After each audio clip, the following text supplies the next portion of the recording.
Welcome to the update. Nath Gardner with you.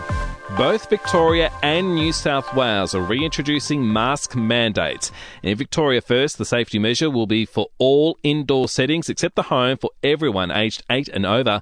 Acting Premier James Merlino says it will allow businesses to stay open. Bars and restaurants to continue to serve customers and major events to go ahead. Masks are a cheap and effective way to maintain the health of the community. In New South Wales, with close to 9,500 cases reported in the past 2 days and COVID hospitalisations nearing 350, Premier Dominic Perrottet hopeful the measure will ease the pressure on the health system. We've put these changes in place until January 27. We think they're fair and balanced. They're proportionate, ensuring that we are able to keep people safe. Obviously, the biggest concern that's come through over the last 24 to 48 hours has been the impact on our health staff. In other states, 369 COVID cases were reported in Queensland. The ACT has 85 and Tasmania 26. There are 10 cases in the Northern Territory.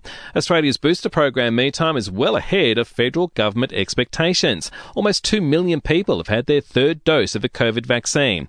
Data out today shows almost 90% of all GP visits in Australia have been bulk billed. Medicare figures showing 108 million medical services were provided free of charge between July and September this year. The first of the 6 children killed in Tasmania's Jumping Castle tragedy has been laid to rest. 2 children are still in hospital but have been moved from ICU. And Australia has received a boost in firefighting capacity, with the first national large air tanker touching down in Sydney. The 737 tanker landed at the Richmond RAF base.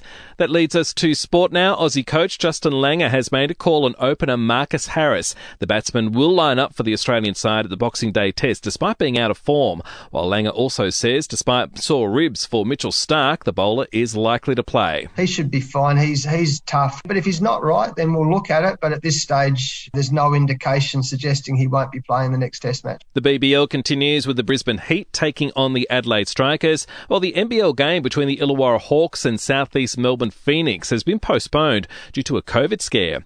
To entertainment news now. 30 years since he last donned the Batsuit, Michael Keaton is returning. The 70-year-old actor is joining the new Batgirl movie and is expected to play Batman once again. And John Wick fans will have to wait a little longer to see the next instalment of the Keanu Reeves Hitman series. Chapter 4 will now debut in theatres in March 2023, the delay due to COVID. And we'll see you tomorrow morning for another episode of The Update.